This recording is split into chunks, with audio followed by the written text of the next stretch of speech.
大家好啊，我係 Andy 牧師，我喺 St. Mary's in Stockport 做牧師，我想歡迎大家喺我哋嘅廣東話崇拜短片。我哋今日講耶穌嘅事工，好似平時咁，我想講，對唔住我嘅中文冇咁好，但係喺英國，我希望係好過冇。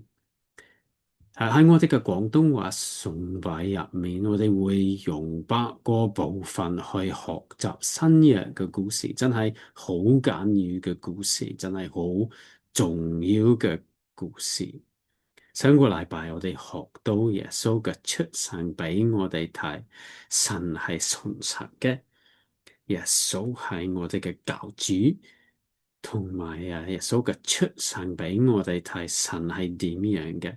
我哋今日講耶穌嘅事工嘅時候，我希望我哋會清楚啲見到神係點樣嘅。但係我哋講呢啲嘢之前，我想問你哋一條問題：你哋中唔中意 Netflix 啊？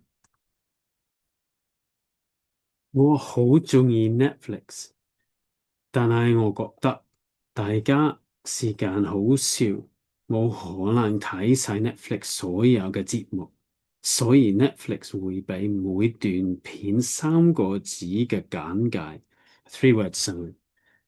我有幾個例子，呢啲係英文嘅例子。例子 Never Have I Ever 係 quirky feel good teen。例子 The Life List 係 feel good heartfelt drama。我唔知道係廣東話 Netflix 係咪一樣，但係英文真係好煩啊，好煩。如果我嘅生命係一段 Netflix 片，我唔知道我嘅3個字嘅簡介係點樣。What would my 3 word summary be？或者老人，或者廣東話冇咁清楚，或者好鍾意食蛋糕。但係如果耶穌嘅事工係一段 Netflix 片，有咩3個字嘅簡介？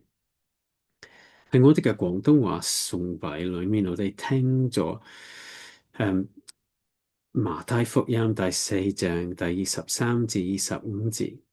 馬太講俾我哋聽，咁多人愛耶穌，咁多人覺得佢好有趣，所以耶穌成日都有一大班人跟住佢。點解啊？因為耶穌醫治佢哋，因為耶穌用智慧教佢哋，都因為耶穌挑戰罪惡。有時呢啲邪惡係邪靈，有時呢啲邪惡係好似法利賽人咁嘅邪惡人。我哋今日會講關於馬太福音第12章第9至第14節。喺呢段經文裏面，我哋見到3個方面嘅耶穌嘅事工。第一係耶穌醫治人，喺第13節，我哋聽。於是對那人說：伸出手來。他把手一伸，手就復了原，和那隻手一樣。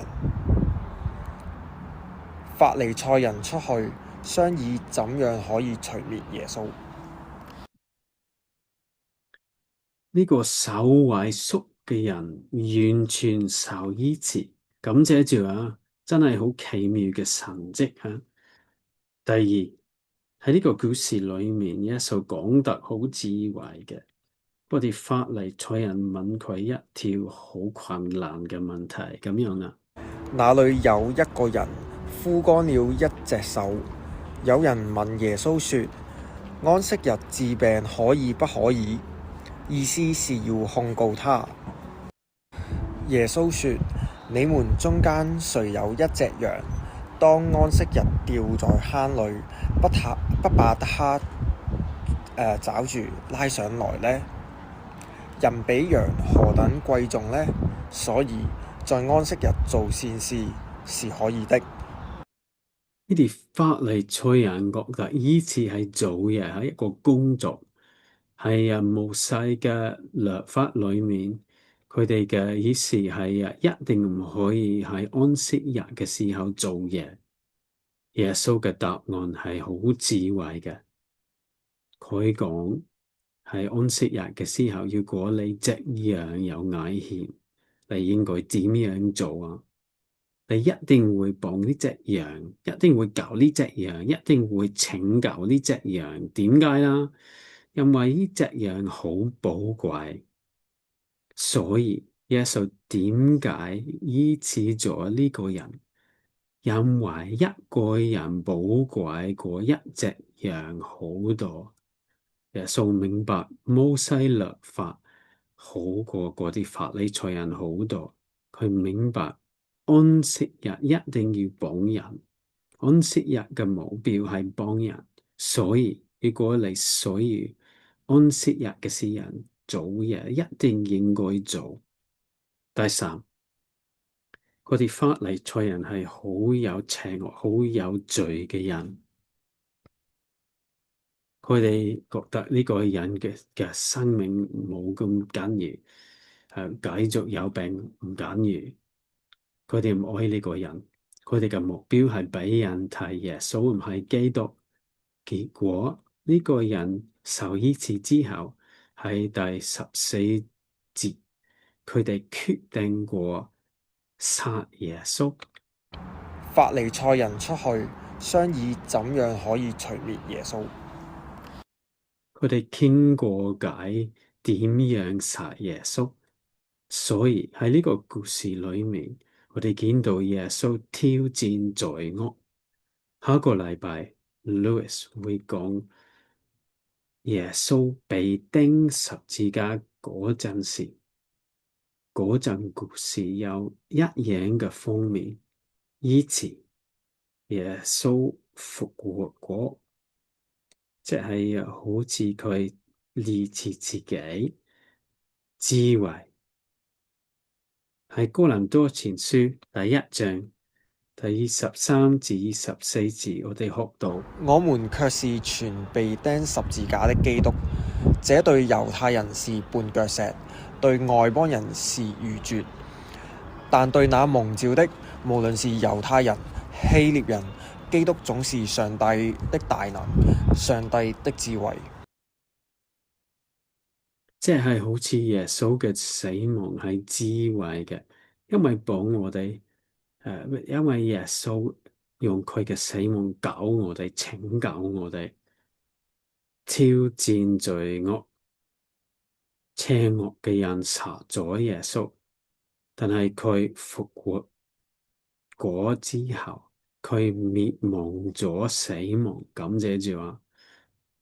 所以我嘅總結係咁樣：耶穌嘅事工有醫治，有智慧，都有挑戰罪惡。我哋而家可以討論呢啲嘢，同埋應用喺我哋嘅生命裏面，好似平時咁。我會 freeze 個，你可以 freeze 個 screen 討論呢啲嘢喺你嘅屋企裏面。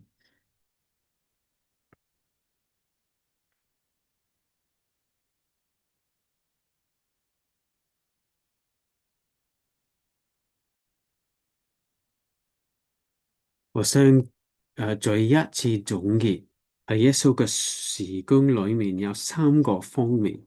第一個方面係醫治有病嘅人，喺今日嘅故事係呢個手萎縮嘅人。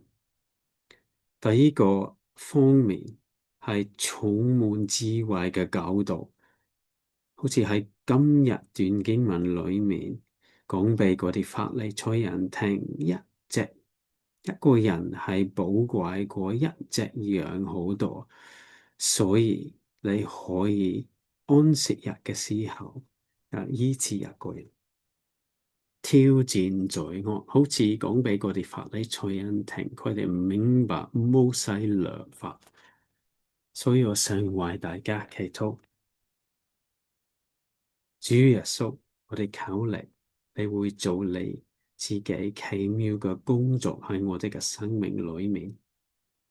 主耶穌，我求你，你會幫我哋明白你嘅聖經，同埋有充滿智慧嘅生命。主耶穌，求你會幫我哋挑戰罪惡喺我哋嘅生命同我哋嘅世界裏面，特別喺我哋自己嘅心裏面。奉耶穌嘅名，阿門。